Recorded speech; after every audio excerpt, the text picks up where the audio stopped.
Okay, so it's Cat Stanley Space Demon coming at you again.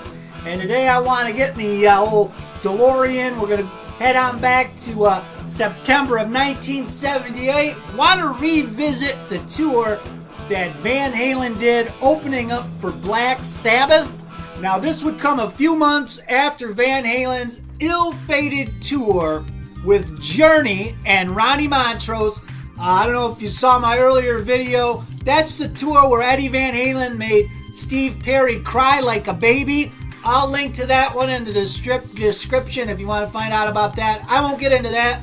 But a few months after that, Van Halen would hook up with heavy metal masters Black Sabbath, and they would embark on a tour in support of Van Halen's first album, still supporting that first album, and the big hit single, the cover of the Kinks' You Really Got Me. Now, Black Sabbath would be touring in support of the Never Say Die record, and I want to talk about a performance they did in Detroit, Michigan at Cobo Arena, sold out show. Now, this was actually September 14th, 1978, so actually a couple weeks before that Never Say Die record would come out. Van Halen did a show opening up for Black Sabbath. And of course, Black Sabbath, this would be their final tour with Ozzy Osbourne. Never Say Die would be their final record with Ozzy Osbourne until 2013 when they would reunite for an album and a tour. Of course, Ozzy was struggling with various substances at the time, alcohol, cocaine, and he had missed a show, I guess. He had fallen asleep, missed the tour bus or the plane or whatever, slept through a show they had in Nashville.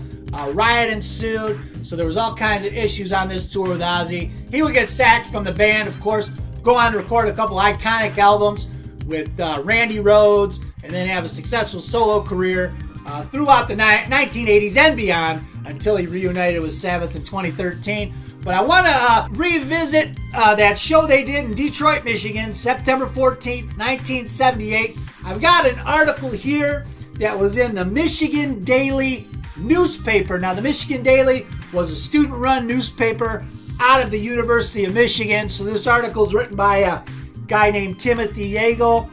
He's probably just some schmendrick who was a student at the U of M at the time. Wrote a review of that show a couple days. It was published a couple days after the actual show at Cobo Arena. The headline says, "Heavy Metal Reigns at Cobo." It was the rock and roll veteran and its offspring performing Thursday night as heavy rock masters Black Sabbath and Van Halen blasted a sold-out Cobo Arena with some incredibly loud but often mediocre heavy metal rock. He seems to be mostly complimentary to Van Halen, calling the California-based four-man powerhouse. Said they opened the show playing all the tunes from their highly successful debut LP, Van Halen. Clear from the beginning, this wild party-down band was there to just make noise. Lead guitarist Edward Van Halen attacked his guitar, wailing out some screeching solos, with lead vocalist David Lee Roth looking very pretty. He goes on to compare him to Robert Plant, saying he frequently arched his back and screamed his lyrics out.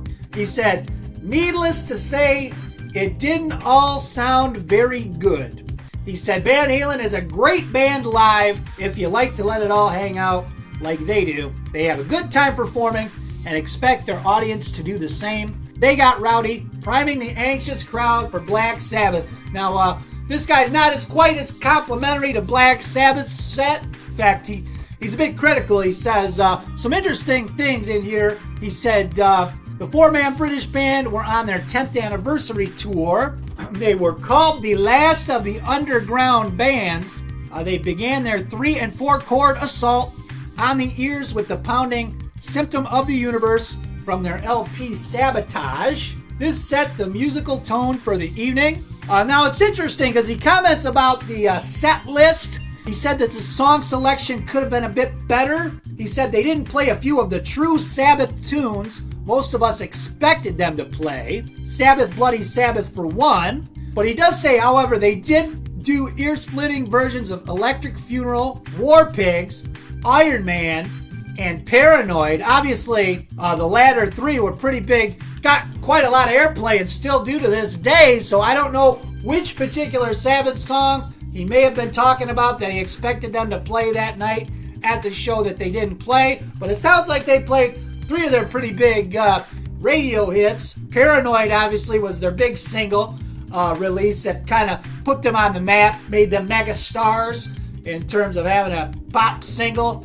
But kind of curious as to what songs he might have been talking about. But here's another interesting thing I found. I did a video about an article on Aerosmith where some schmendrick referred to them as a punk rock band back in 1976. Well, this is fall of 78, and this guy here, here's what he says in reference to Black Sabbath. He says, "This punk-like band with a very select following lost everything when they played the incredibly lazy and slow Black Sabbath.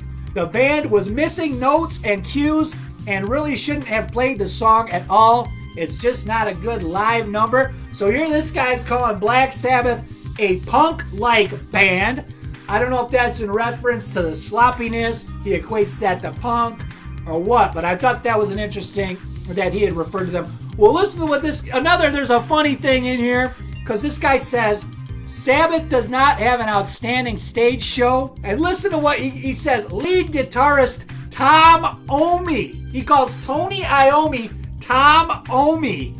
He said Tom Iommi was a center slate or center state spotlight. I don't know if it's supposed to be center stage. Instead of lead vocalist Ozzy Osbourne, who was to Iommi's left. Osbourne is no Tyler or Jagger either. So he's comparing Ozzy to Steven Tyler and Mick Jagger. And here's a funny line he says.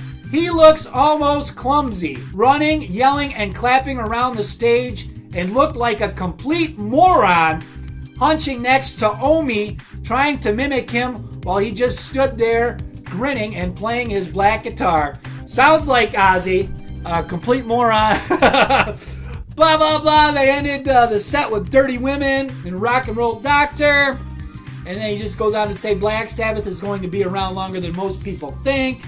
Of course, he wasn't portending the oust of Ozzy Osbourne after the tour and the record, but he said, they've got a limited but strong cult that believes never say die is a perfect motto for their band. So this guy gives a rather somewhat scathing review, somewhat positive, of Black Sabbath's set with Van Halen, mostly positive about Van Halen. I thought this was an interesting article.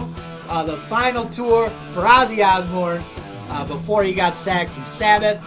As always, hope you guys dug this one, and I hope the sound was a little better. I tried to hook up my USB microphone.